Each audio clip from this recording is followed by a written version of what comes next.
Hello, everybody. Good to see you all. And I'm just going to let the next couple of lot come in on missing them all. Good to see you all here today on Inside Story. It's great to see some new names up there as well as our old friends. So welcome. I'm really thrilled today to be introducing Sareeta Domingo, who is the author of, amongst other things, this book, The Three of Us. She is an editor, she is a writer, she's actually quite amazingly prolific. I'm stunned by looking at your kind of CV on your website, Sareeta. So welcome to Goldster. Thank you so much for making time today, because I know you're super busy. Thank you so much for having me. It's lovely to be here. So I wanted to talk to you first of all, before we get onto your novels. You started out in editorial. Did you start that before you started writing books?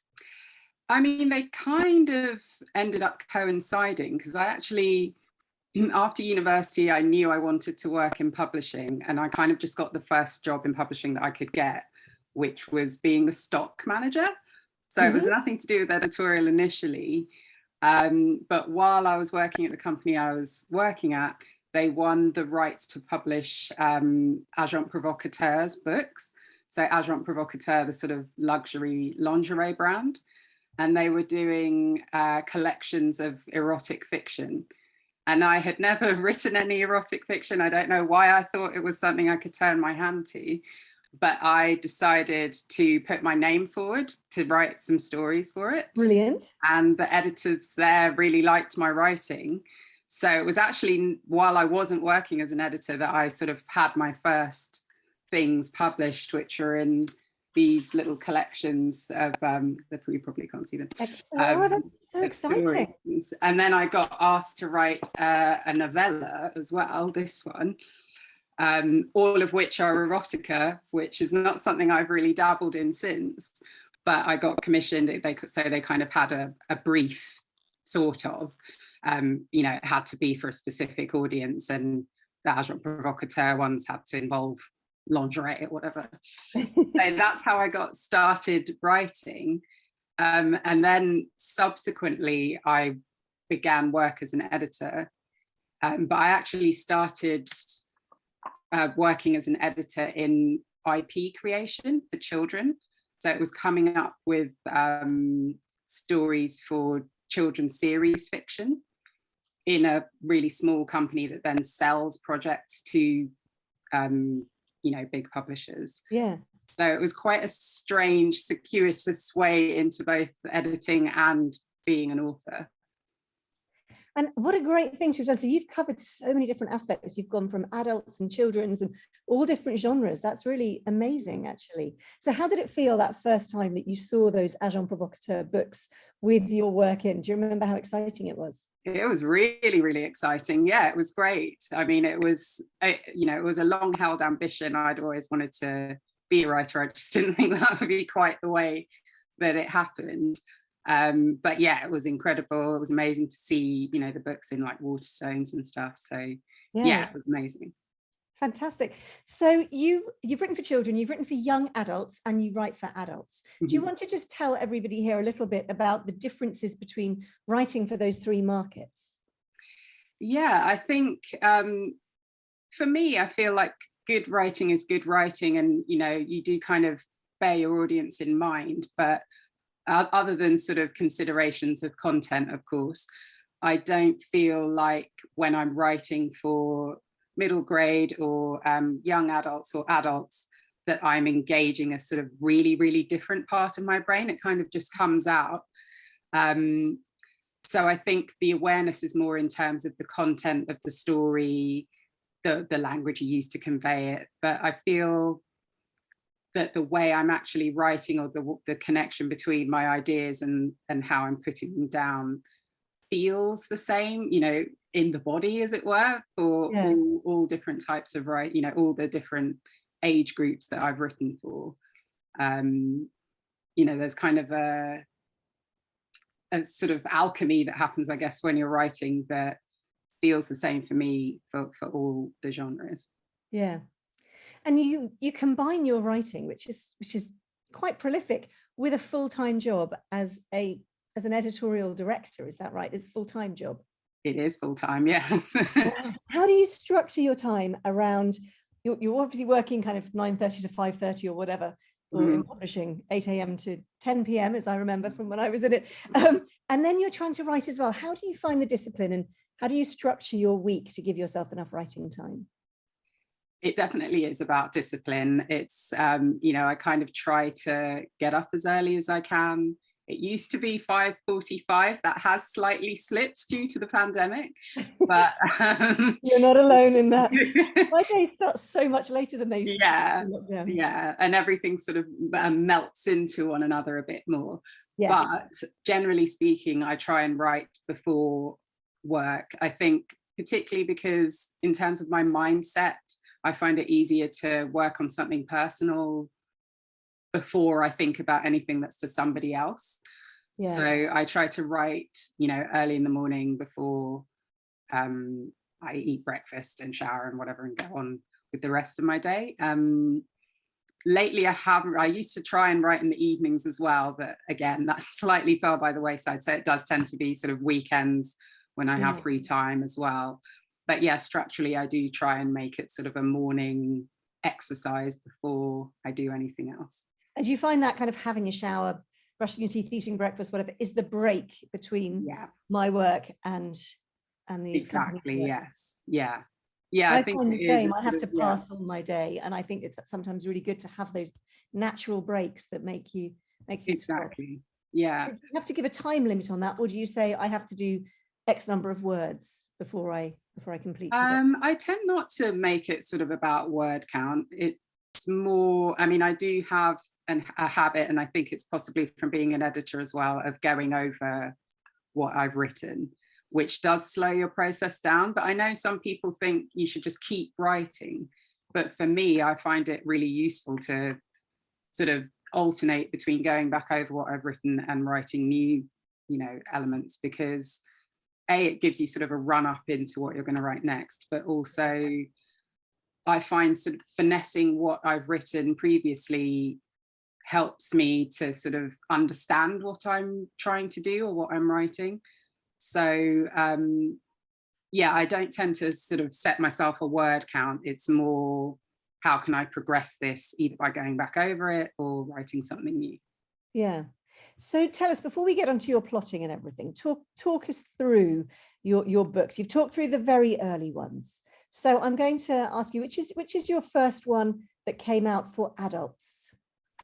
So my first one for adults was The Nearness of You, which was recently, a couple of months ago, it was republished as The Three of Us. Yes. So that was my debut novel. I've really enjoyed. I literally just finished this morning. First of all, my book. I think I've really enjoyed this, and tell us about it, because I actually, obviously without any spoilers, don't give away the ending, but tell us about the idea behind this. It was an idea that I had actually begun, I think while I was at university. I just had the image of a young woman walking a dog that wasn't her own. It is a romance, but it sounds very dark at the beginning. But the idea of a woman discovering a body by the side of the River Thames, and what might be going on in her life at that time, how this discovery might affect her or trigger things from her past. And for some reason, I married this with the idea of my protagonist, Taylor, is in love with her best friend's boyfriend, basically. They end up all living together, and then her best friend goes away on a tour, and she is left alone with this man that she is desperately into. So I kind of, I'm not really sure how the two ended up being amalgamated. I think it was around the time I started to think more about romance as a genre. So in my work, when I was working on the children's fiction, I had read Twilight, which is not a book that I'm particularly passionate about. I know a lot of people are really, really into it. But what I hadn't really read before was a story that was about the tension between two characters in that way, and kind of a book that was primarily about a romantic entanglement. So then I started reading other romances. At the time, there was a genre called New Adult, that was about sort of university age people in love. And I think that all influenced how I ended up writing what became The Three of Us. But I also wanted to explore sort of themes of how suicide might affect individuals left behind, and I guess kind of how you might feel unmoored in your 20s after university. So all those elements came into the story as well, and ended up being The Nearness of You, which then got republished recently as The Three of Us. So you called it The Nearness of You because that's the title of one of the character's mother's song, well, the song that her mother used to sing. Yes. Is that a song that particularly spoke to you, or was it just something that you heard and thought, oh, that's the kind of thing that Anita might sing? Or I love jazz music, and yeah, I mean, that is a song that I really love, and I think I just I wanted it to be, I think it just fit the story really well, The Nearness of You. I agree, yeah. So the title change was the publisher's idea? It was, I think, part of the kind of repackaging was to give the sort of love triangle a bit more of a focus in terms of the story, in terms of the package, I guess. So I think The Three of Us obviously does lend itself to that. It gives people a more immediate sense of what one of the central issues in the story is. So yeah, I like both titles. Yeah, and it's really intriguing because you say it's a romance. However, there's so much extra. I wouldn't have necessarily, if I'd read this, don't think I'd have necessarily packaged it automatically as a romance novel, because it's got a huge depth to it, as you talk about with suicide. There's quite a lot of elements. You know, this character is really struggling with a past memory as well as the body that she finds. And there's also some really touching friendships in there. So I wanted to talk to you a bit later about your characterization. Actually, I particularly like Luke and Taylor's friendship. Luke, is that how you say it? Luke. Yeah.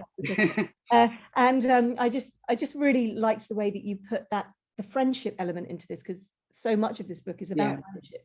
Oh, definitely. Well. Yeah.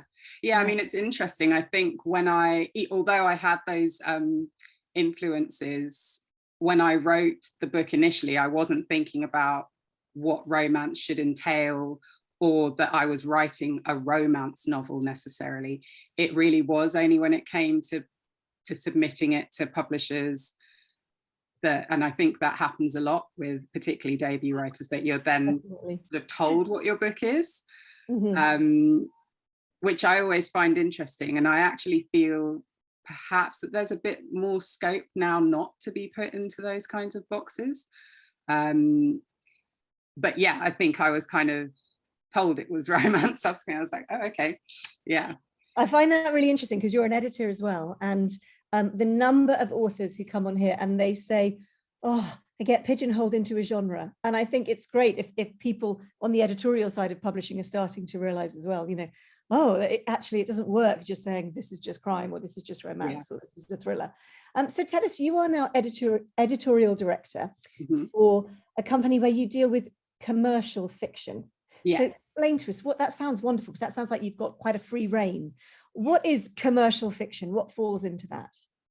Yes, so I'm editorial director of Trapeze Books, which is an imprint of Orion, which is part of Hachette. There's so many different levels in publishing to all the different imprints. But Trapeze publishes what we call conversation starting commercial fiction. And commercial fiction, to me, I mean, in many ways, a lot of the sort of terms that publishing puts on books are not meaningless, but they're kind of just ways that the industry uses to delineate different types of fiction. So commercial fiction, I would say, is the type of book that the widest possible audience would be interested in reading. Perhaps people who don't necessarily consider themselves readers might still be interested in picking up a book that you might deem commercial. So often it's genre fiction like thrillers or detective stories, romance fiction, that are often mass marketed to the broadest possible audience, and might have elements that would appeal to a wide number of people. Now, obviously, all stories are completely subjective, so who knows what appeals to who.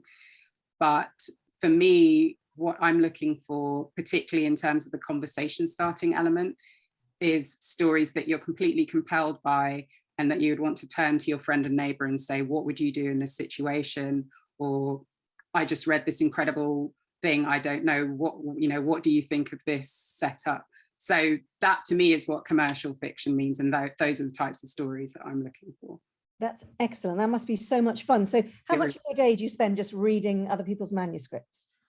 Quite a lot, although I don't feel like, as you say, I necessarily fit that part into my actual working day. That tends to be what I'm doing in the evening, because it's the volume of stuff that we receive, and kind of making the time to, obviously, if you think about reading an entire manuscript, in order to decide whether or not you should buy it, and the number of books we have to read, it's a lot. So yeah, I do spend a lot of time reading submissions. And do you have readers? Do you have professional readers, or does that just not exist as a career anymore? I'm sure some people do, but not on my imprint. No, it's just a team that's the three of us. So our editorial assistant, an editor on the team, and myself, the editorial director. Yeah. So we all read our own submissions.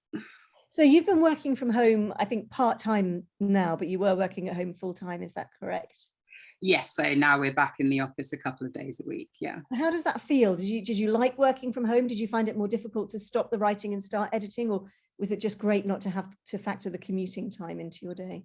I mean, I generally prefer working at home in terms of productivity, but I do think there is more of a blurred line between, your job and what you might do outside of your job, definitely. It's sort of harder to delineate the two because you're in the same place. This is the same place that I write, that I also work. So those things do become harder to separate, and to find the time to make sure you're carving time out for yourself. It's a challenge. Yeah. Yes. So now you're back 2 or 3 days a week, is it? Yes. Yeah.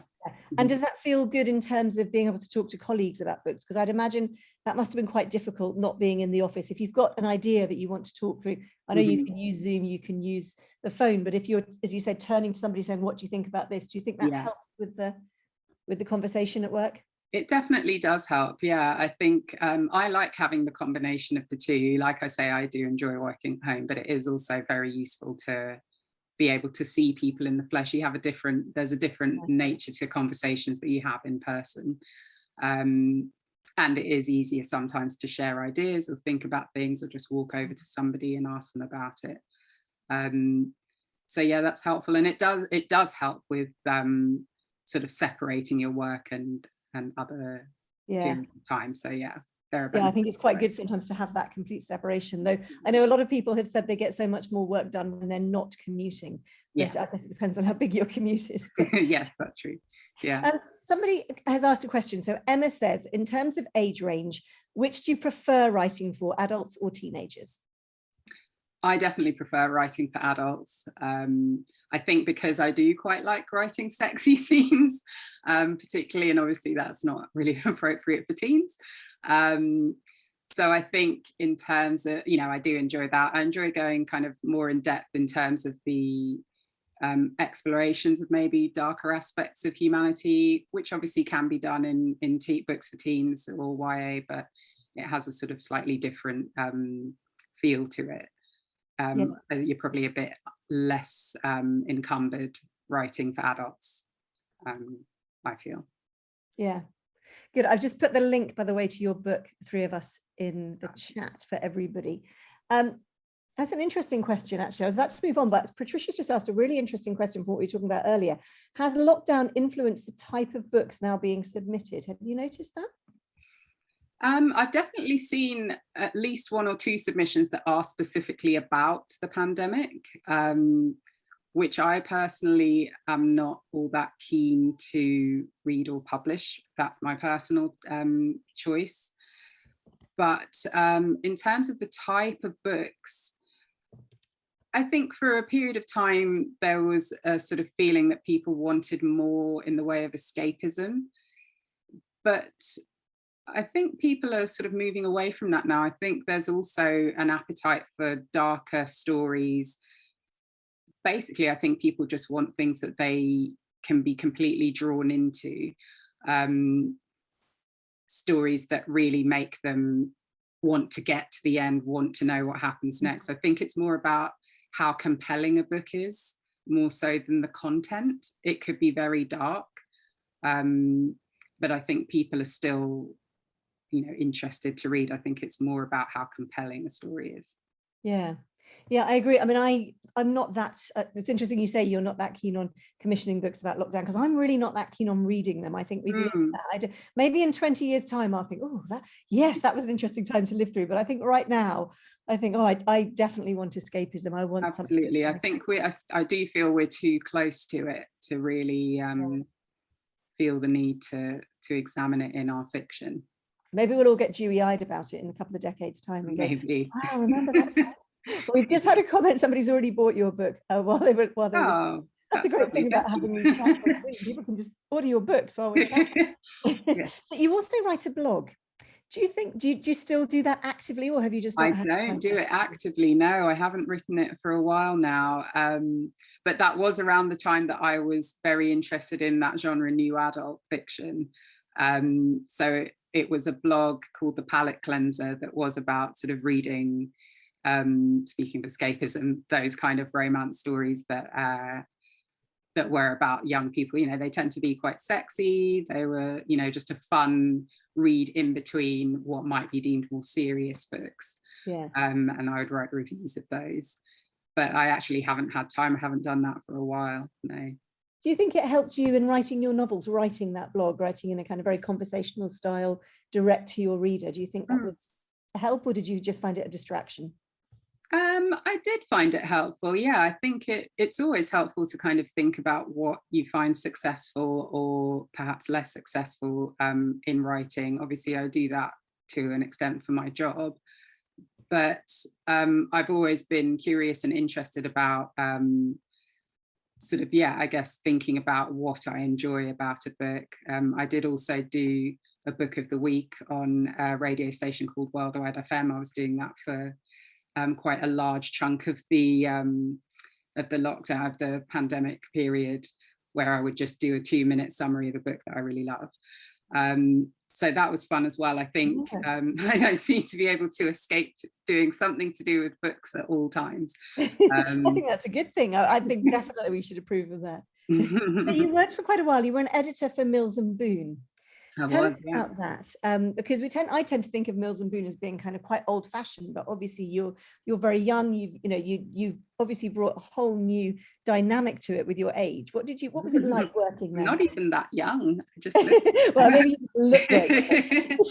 Yeah, it's again sort of, I guess, off the back of having thought quite a bit about romance fiction, particularly, even though my start in editorial was working on children's fiction, and I was freelancing for a year in between that and working at Mills and Boon, where I did start to work on romance fiction quite a lot, and that sort of led me into the job at Mills and Boon as an editor. And I think there is a real conception that it's an old sort of over the hill or past, something that happened in the past, but it's still very much a thriving, incredibly thriving business today. It is over 100 years old, so obviously they have been going for quite some time. Amazing. Sorry? That's amazing. It's over 100 years old. Oh yeah, absolutely. And it's a really interesting area of publishing because of the sheer volume of books that are produced every month. So it was quite different in the sense that there's so many specifics. They've sort of broken down the idea of romance to a fine art. And I think with romance fiction in particular, people are often looking for something very specific out of the experience of reading, and they know what type of story they want to read. So that, and I think that's true across the board with romance, but with Mills and Boon, they have, I don't know if you know, but they have kind of different sections of Mills and Boon. So presents is the very sexy alpha male stories. There's medical, there's historical, and a number of books are published every single month within each of those areas. Wow. There's more, those are examples. Volume of Yeah, books. so the sheer volume of books is incredible. And, you know, the number of authors writing for it. It's a really unique area of publishing. For example, you don't necessarily need an editor to submit to Mills and Boon. And people kind of think that there's a formula to writing them. And obviously romance in general tends to be about two people, sometimes more, but not so much in Mills and Boon, usually just the two. And you expect a happily ever after. But apart from that, and some sort of general structures of storyline, you know, like having a black moment, obviously having the two meet, there isn't a formula to it. So it is quite an incredible process that authors and editors are engaged with there. It's really interesting. If one of our Goldster members, because a lot of them are writing, wanted to write a Mills and Boon, how would they start out? I'd say go to their website first of all, because it does, they have sort of blogs that give a lot of really useful instruction about how to submit, what kind of stories they're looking for. Definitely read as many Mills and Boon stories as you can, particularly contemporary Mills and Boon stories. Don't necessarily rely on what you might think that the books contained in the past, because, you know, things have evolved inevitably in the wake of things like Me Too.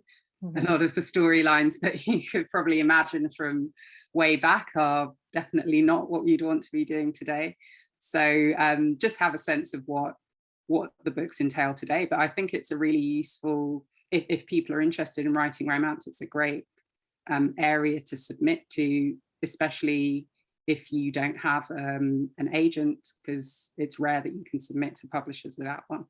Yeah, so there we are, everybody. I think we should have a competition in Goldster to see who can get the first Goldster Mills and Boon. I hope there's a genre for later life romance. You don't know yeah. plenty. Excellent. That's what we need. That's what we need. Okay, everybody, get writing. I want you to tell me. I mean, I do feel that I don't see enough in terms of my new job. I don't see enough fiction coming my way that is from older writers, and that's something I'd be really interested to see. I've found looking through, and I know people have commented on this before, and at Society of Authors meetings as well, there seems to be a big emphasis on, you know, emerging writers under 35, you know, the best young writers. And quite a lot of people say, you know, what's this ageism about? Why can't we have awards for the first novel published over 60? Because most people who want to write are living life that they can't afford to write unless they're being paid for it. And of course, a lot of writing is, you know, you're waiting, you're writing, you then might finally, hopefully get commissioned. So do you think that still is the case? You say you don't have many people submitting to you. Do you think that's because agents put them off? Or why do you think it is that people don't get through that process to submit to editors? I'm not sure. I think, I definitely think there is a bias towards younger writers, or perhaps not even towards younger writers, although I do think that is an issue. But I think there's a bias towards your debut. There's an incredible focus on debut novels in general. And I think that can sometimes skew towards younger writers.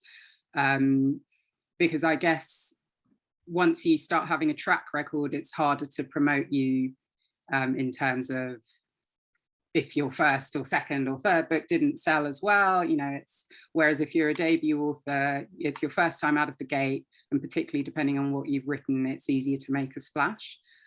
But I mean, I do completely understand the frustration of feeling that there is a bias towards younger writers. And I'm not quite sure, I think ultimately all publishers are about the content of the book and how they can market it. So I think there are writers emerging that are older, or, you know, in the midlife. But, you know, it's kind of hard to put a finger on why it is that we don't see more. Yes, Sue's put a comment, and I was thinking about the same person, Sue. She says, I think Mary Wesley was in her 70s or 80s before she was published. Now, I remember reading Mary Wesley probably when I was at university and absolutely loving her books. But I haven't read any for years. Maybe we ought to do one for Book of the No, Month. I've never read one. Haven't you? Oh, she's a real joy. And I remember reading an interview with her. They called her an overnight success. And she laughed and she said, yes, an overnight success after 50 years of writing. The success was that somebody finally wanted to publish me. And she'd been writing since she was in her 20s. She'd written something, I don't know, multiple books. And then they all came out. Every few months there was another one because she'd written so many.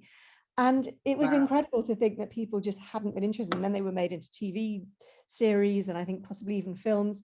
It was just fascinating to me. And I always remember that her laughing in the interview and saying, an overnight. I mean, I think so much of writing is about rejection or perseverance or a combination of the two.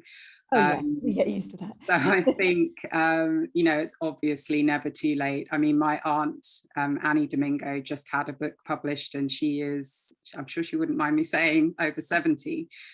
She just had a book published with Jacaranda Books called Breaking the Martha Chain. It's been published in the US as well. So it's never too late. It absolutely isn't. And there's always an opportunity. It is just about persevering. But, you know, it can feel like there are gatekeepers sort of potentially holding people back. Right, we've got a comment here. I think it says, Emma says, I think it's the generational gap at play. Younger writers seem to have this freedom to express their feelings. Interesting. We Goldster generation need to address issues like love, romance, and even dating. Absolutely. Oh, definitely. Emma. I feel we don't really express those needs. Well, Emma, I want you to write that first Goldster. I'd absolutely love to see something like that. I mean, I think there's a growing appetite for it. I know that Emma Thompson has a new film coming out. I can't remember the name of it, but look it up. That is about her. She's sort of obviously whatever age she is, 60 plus, I think. Yeah. And she has hired an escort to teach her about accessing her sort of sexuality. And I think that the film looks incredible. And I'd love to see books like that, or books about kind of exploring love, romance, feelings, etc. in later life, definitely. Excellent. Well, you heard it here, everybody. That's what we need to do. Maybe you have to come back and do a masterclass for Sareeta on how to. I think there's also an element of who is commissioning books and who works in agencies, because inevitably people tend to want to publish or acquire what they can identify with. And if you're a younger acquiring editor or a younger agent, you may feel that you're drawn to stories that reflect something you can identify with. So I think in terms of all types of inclusion or diversity, that's something that needs to be addressed. So let's talk about diversity in publishing, because it's always been seen as a very white, younger dominated sector. And I found when I was in publishing, there was predominantly women until you got to the top. And then it was all men. And I don't know if that's changed. I sometimes think that maybe it hasn't at all. How do you feel the world is working in publishing now? Do you think it's getting better? Do you think it's becoming more inclusive of everybody, all ages, all colours? Or do you think there's still that? I think your characterization of the makeup of publishing is still largely the same. I think what there is a much greater level of awareness that something needs to be addressed.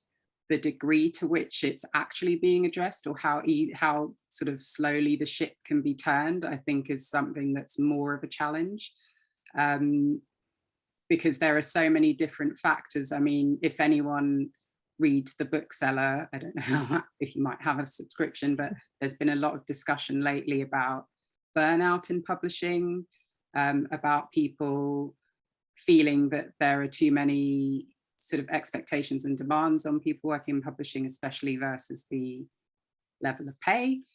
So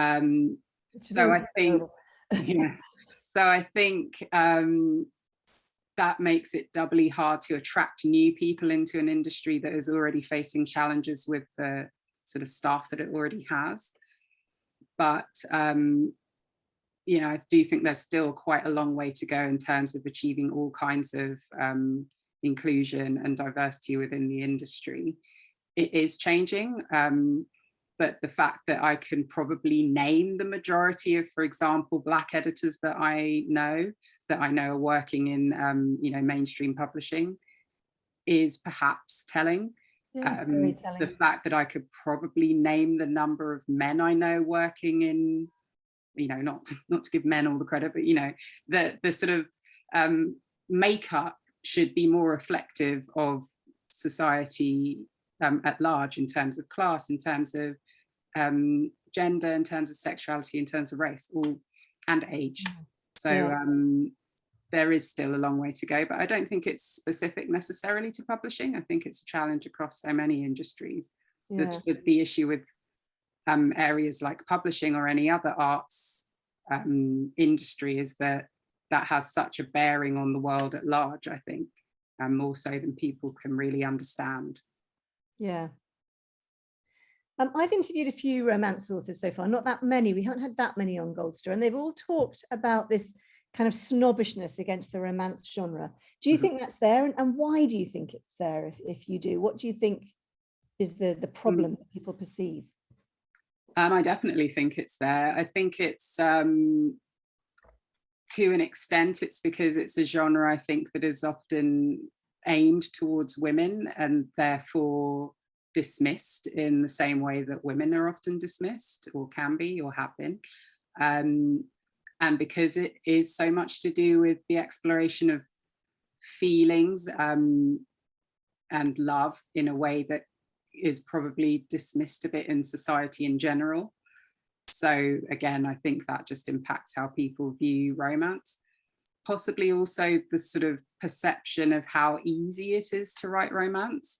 Like I mentioned, I think people believe there's a formula to it, or that it's somehow an easier genre to write than so-called literary fiction or any other type of fiction. So I think there's a combination of things that sort of contribute to a general sense of snobbery towards romance. But I think it is quite a large degree of misogyny, because often there'll be authors, you know, male authors who you would have thought should be deemed romance, but somehow they get marketed as something else. So. That interesting. It's like that old thing of when women talk, it's called gossip, and when men talk, it's called business. I find that incredibly depressing that in 2022 we're still going through that. But I hadn't thought about the fact that it's so gender defined. That is really depressing. It is. Yeah.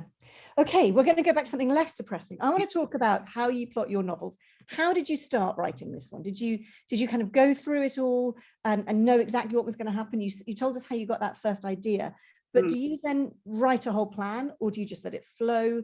How many times do you go back and change it? Do you let the characters speak for themselves, or what do you do with them? For the first one, I actually did plan it out. And I think that was influenced by the type of work that I was doing at the time. So like I mentioned, I worked in intellectual property creation. So we'd come up with children's fiction series in my job that I previously had. And for that, we would write a full brief of what would happen in each chapter of a story. And then we'd get a writer we'd commission a writer and they would write to that brief, which is something that still happens and has happened for a very long time. But I think because that was how I was used to working as an editor, I decided to plan out that novel in that way, writing out what would happen in each chapter, which I didn't necessarily stick to, but I did find it quite useful for that first book. But since then, I haven't planned my books in that degree of detail. I kind of, it depends on the story, but I tend to kind of just write reams of notes until I feel like I understand what I'm writing about, what the characters want, all those kinds of things. For my latest book that I'm working on at the moment, I used a story wheel type thing. I can't remember what it's called. If I had it nearby, I would get it. But that's really unhelpful because I can't remember what it's called. But it's kind of. I have no idea what it is. It's a grid. I only just came across it. It's like doing a mind map or something. Is it like that? You kind of write. Kind of, where you kind of think about the general journey of the story in very in sections. So where you begin, so the bottom of the graph is kind of the most challenging point of your story, and then it resolves by the time you get to the top.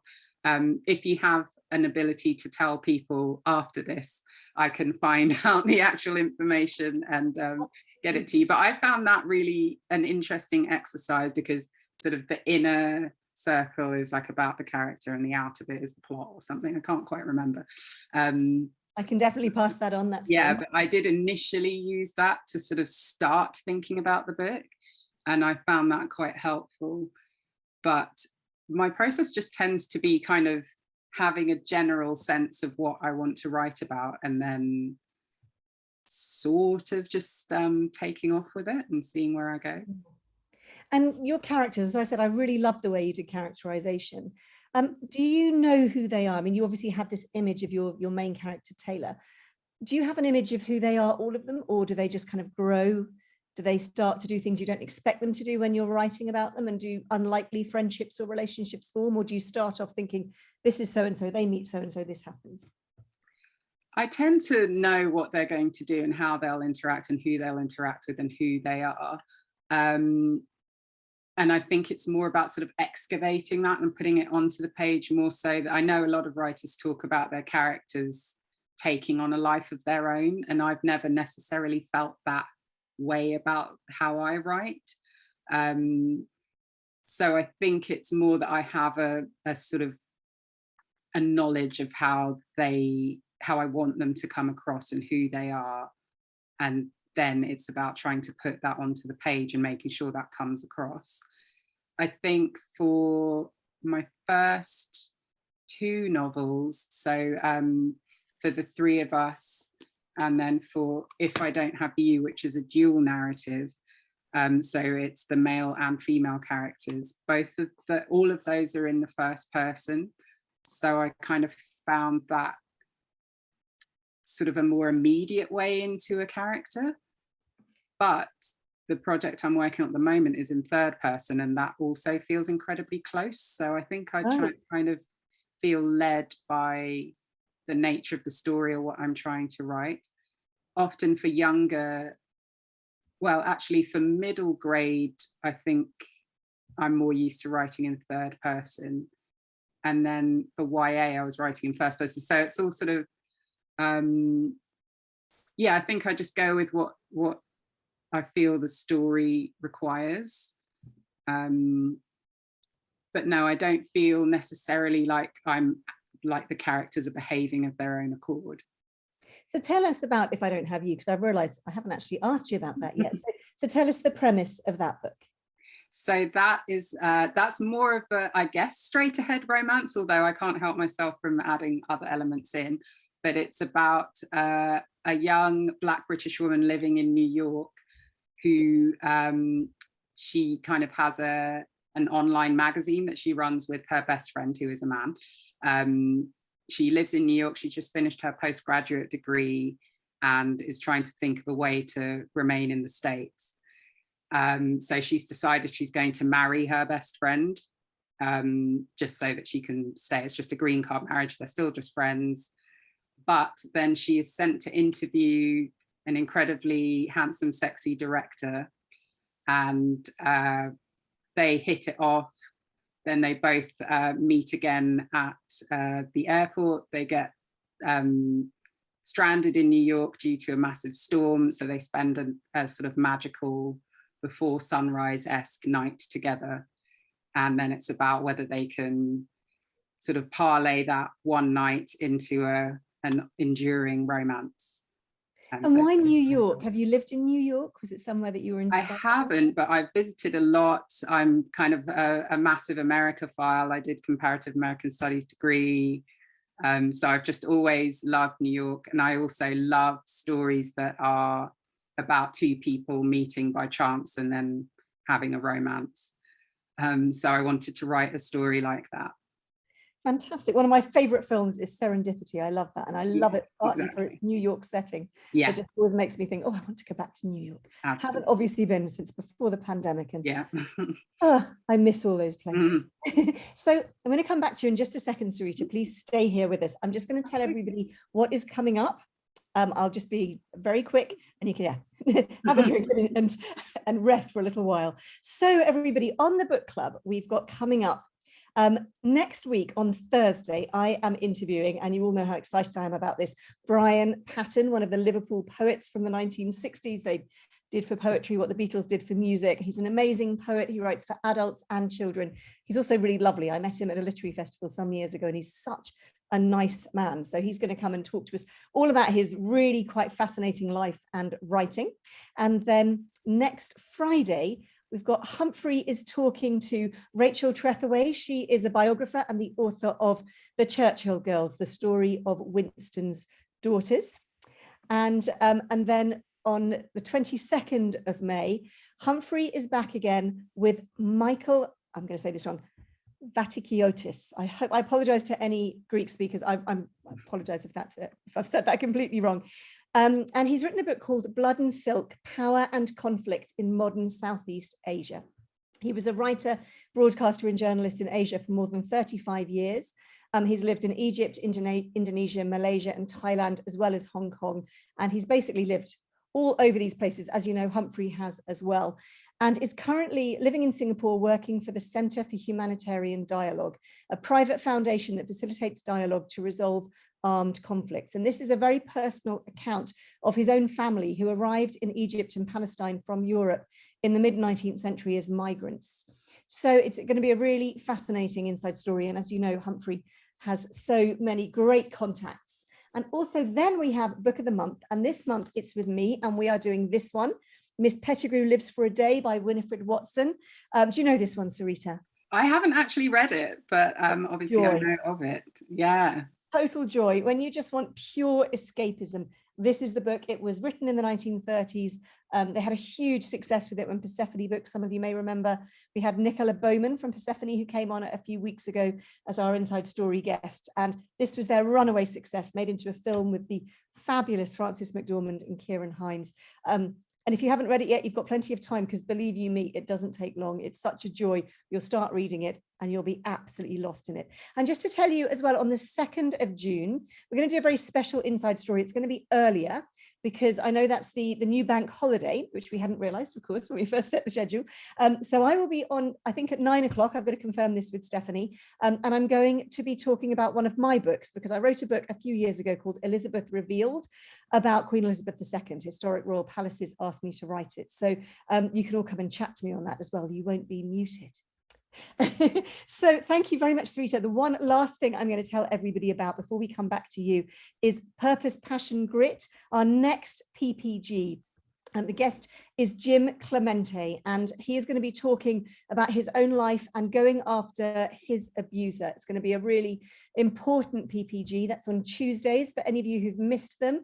I talked to Sarah Hope this week, the founder of the charity Elizabeth's Legacy of Hope, and the new action line, helpline for Transport for London, for anybody who's been involved in serious accidents on Transport for London line, or who's witnessed anything terrible.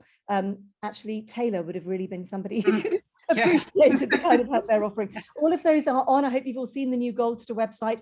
If you want to find Purpose, Passion, Grit on the homepage, go under the sign that says Purpose, and Purpose, Passion, Grit is under there. And you can find all of our previous recordings, just as you can all our previous book club recordings. So thank you for bearing with me, Sareeta. And coming back to you now, we've had a couple of people asking, and I was going to ask you this as well. What advice would you give for somebody who wants to write fiction? Where would you start with, you know, that perhaps they've retired, perhaps they're starting a new career and they think, I finally got time, can do this. What are your top tips? I think the first one is to read as widely as you can, particularly if you're writing a specific type of fiction. It's always worth being as aware as you can be of what else is out there, particularly currently, simply because, you know, it is a business at the end of the day. And if your intention is to try and get published, the people who you will be reaching out to will obviously be thinking about what else is in the market and how you might fit in there. But that aside, I think the absolute key thing is to persevere, to actually write. And I know that sounds sort of obvious, but if you don't commit to doing this, then it kind of doesn't get done.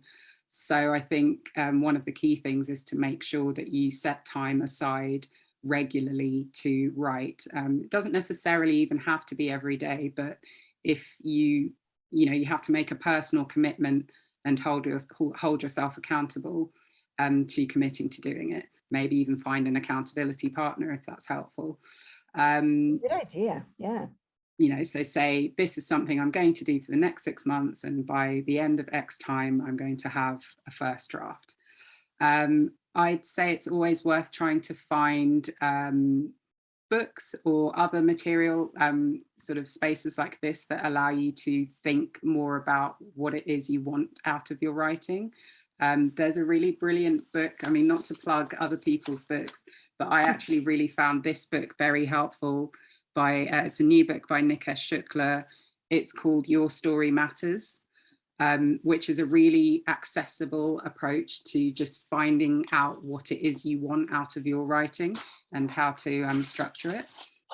Great. So I recommend finding. Yeah, having a quick look now. Yeah, I'd recommend, I mean, there are so many books out there about writing, and I'd say don't get too bogged down feeling like you have to have read every single book about writing before you start. But sometimes it's helpful to have something that motivates you. So I definitely recommend Your Story Matters, just as a starting point potentially. But really, when you're writing, particularly a novel length project, but even if it's a short story, the likelihood is that you're going to be going over that piece of fiction again and again and again. So it needs to be something that you truly believe in, that you're passionate about, and that you think your passion for that topic will endure, because you will be revisiting it an awful lot, honing it, etc. So I think it's always worth making sure that you've chosen the right project to focus on. But yeah, I think primarily it's about committing. Brilliant. Thank you so much. It's been an absolute joy having you on today. And I do hope that that you will write more books and come back and talk to us about them, because I've really enjoyed this. And I hadn't read any of your books before, and I'm definitely going to order all the rest of them now. So, lovely. Thank you for that. And I think your aunt should come and talk to us as well. I think you need to. Absolutely should. I can put you in touch. Yeah, definitely. It's been really fun having you on here. Goldster is all about healthy aging. So what are your top tips for people? Because everybody's aging. From the age of 1, we're all aging. Definitely. What are your top tips for, particularly after the pandemic, what we've all been through? I think my top tip is to listen to your body, and to push yourself as far as your limit will allow you.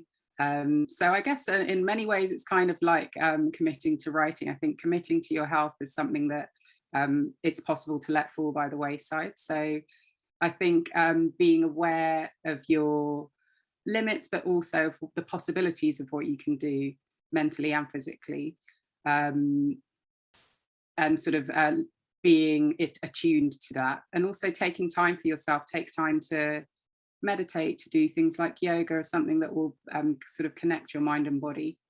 I think that's always helpful. Well, we've got fantastic yoga classes and lots of different exercise classes on Goldster. So for anybody who's here today, by the way, who hasn't attended them, thoroughly recommend them. And I know that people go to lots of the exercise classes too. You actually thought, I remember as you were talking, you make a comment in the three of us where Taylor goes to a yoga class and she makes some comment about, perhaps if I take care of the outside of my body, the inside will feel better. And I thought at the time, that's very much what Goldster is all about, mind, body, spirit, to call it the holistic approach, that if you take care of yourself physically, your mental health will also improve.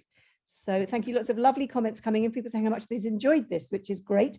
And one last question, do you think it's a good idea for people to join writing classes? I do. I think anything that will help with your motivation to write is always useful. I think one thing that writers do need to be prepared for is critique, and allowing other people to read and engage with your writing. So a writing class is always a good way to start to get used to that.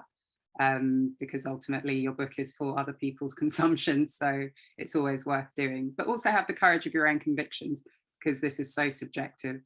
Who knows that one person who hates your concept or whatever, another person might think is absolutely brilliant. So yeah, absolutely. I mean, we've all had those moments where we've all found a book that we absolutely love and recommend it to our friends, and 5 of them love it and one of them goes, I just didn't get it. And you think, exactly.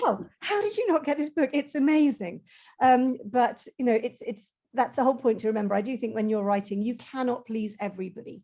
Exactly. But you do. I think critique is the hardest thing, but it's also the best thing to help you grow as a writer. And yeah, it's awful. I mean, every time I send one of my books off to an editor, I go, oh no, and I cringe and wait for those comments, and then I have to take a deep breath when they come in and then go, oh, actually, that makes real sense. Yeah. There's always going to be one comment that you're like, but that was perfection. Always. I'm so glad it's not just me who does that. No, you can't change that. Okay. Thank you very much, Sareeta. You've really been brilliant. And thank you for taking time out of your madly busy schedule. Good luck with what you're working on at the moment. We're looking forward to seeing it. And yeah, take care and have a great weekend.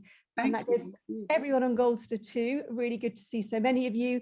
Thank you, Sally, for a lovely comment, and for Emma and Alison, wonderful comments coming into the chat. So take care, everybody. Sareeta and I will now turn off our videos, but I will see you next week. And don't forget Purpose, Passion, Grit at 2 o'clock on Tuesday as well. Sorry, 12 o'clock on Tuesday. I need to go and have a large cup of tea. Take care, everybody. Bye. Take care.